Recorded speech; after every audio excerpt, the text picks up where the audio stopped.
Opposition's biggest problem is anger, right? And then the biggest reason at the end of the day, the reason why they want to solve anger is because they're afraid of peace. The mistakes of you and how you feel about yourself is less important because it has to be everyone else's problem, right? You're scared that your families have to do killing, you're scared to do everything else. You're putting even more burden on the people who already have a difficult time dealing with themselves, difficult time dealing with all the repercussions that have been given to them, the harms that they have to experience, right? We don't understand why this is all the burden of simply one person that can be sacrificed for the sake of the general community and everyone else, right? But moving on, here's several responses. Basically, their main case, several responses first. Their case is about how people are going to be validating of your anger, how people are going to be less forgiving, and so on and so forth. First of all, we don't think that this is the case because people have costs and benefits analyzing in their mind, right? They have their own rationale.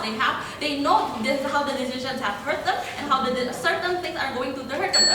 Therefore, we believe that people are not going to do things that harm themselves even further, right? They will not do things like honorary killing. They will not do things like doing revenge and so on and so forth if they know that it does not harm them that way, right? And even they characterize this support system as being people who are that supportive, people who will protect you. Simply, we think that the support system will stop you from doing anything that is too harmful to yourself and too harmful for your future, right? If their support system is that strong, right? But even if these people still express their anger and still do things that are harmful to them, we think that there are still other mechanisms that can stop and punish you if you still choose to do so, right? But at the end of the day, the difference is that on our side, you will feel satisfied from that. You will feel and get closure from that, right? You're not constantly demanded to be forgiving and so on and so forth, right? But second of all, we think that the reason why current big movements exist to protect you and so on and so forth are because this anger exists, right? You simply recognize that there is a fault in the system, there is a big fault in society that can no longer be tolerated, that can no longer be validated and being simply let off. This anger leads to betterment. This anger leads to constructive criticism, right? The example of simple forgiveness that they talk to you is simply letting people who catcall you, people who talk about how pretty your body is, and letting them stay silent, right?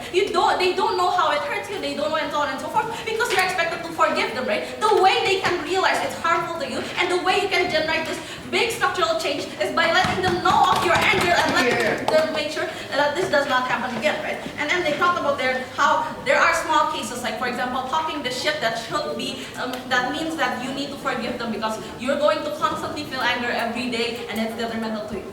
Here's the thing about mistakes and forgiveness and why it's different for everyone, right? Because the harm that you feel as a victim and the harm that happens to the perpetrator are on completely different levels, right? For example, when you are being raped, your perpetrator goes to jail or whatever, but you have been stripped away from the choice of who you give your virginity to and so on and so forth, right? We think that you can simply let off that harm being given to you simply by forgiving them, right? But the thing is, with this narrative being dominant, you're constantly have to believe that the harm that you experience and the harm that being experienced by the perpetrator is the same. It's not. It's still the same harm you do, and it does not happen to anyone else, right? Yes. This is an argument as to why it is just if you do honor killing, or is it just if you punch your rapist under vigilantism because you want them to feel the same pain they feel? See, it's also the same law that allows, the same reason people allow abortion, the same reason better structural changes are made in society, because simply not everything can be solved, right? Simply not everything can be forgiven and let's say the way, right?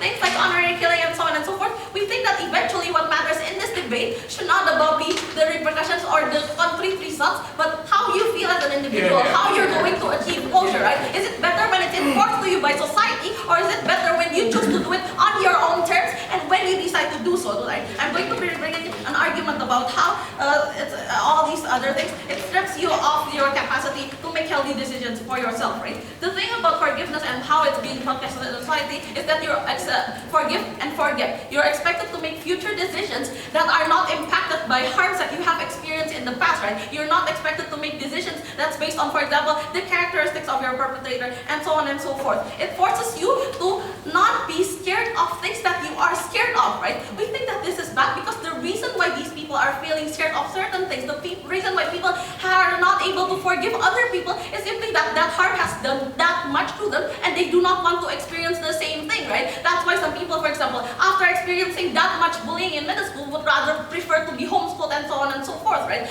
But the reason is that it's hard for you to make decisions that you think are best for you and best for yourself, because people will constantly see you if you're not forgiving. Are you not over it? Do you still need anything more?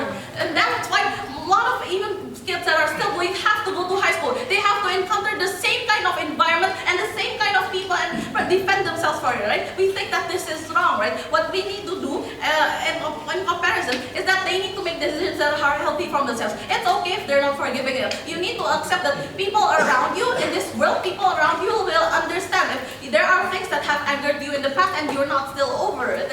That means that you're free to make the decision that you want. But furthermore, we think that the reason why structural and better changes will happen to people is that not being forgiven is the exact incentive that makes sure that the perpetrator does not do this again, right? They've already experienced so far about how people are scared of their daughters being raped if they are being rapists and so on and so forth, right? We think that not being forgiven is that much of a scary narrative that is going to stop these people, right? But what is going to happen when this is being enforced is that you're constantly going to validate other people's mistakes. You're going to forgive people for in hopes that other people forgive you for doing the exact same thing, right? We don't think that this is a fair burden to impose on people who have experienced so much harm, right? So what if I told you today? First of all, their arguments about anger and so on are irrelevant because at the end of the day, they don't want to talk about the victim and how they feel. They only care about the peace of the other people.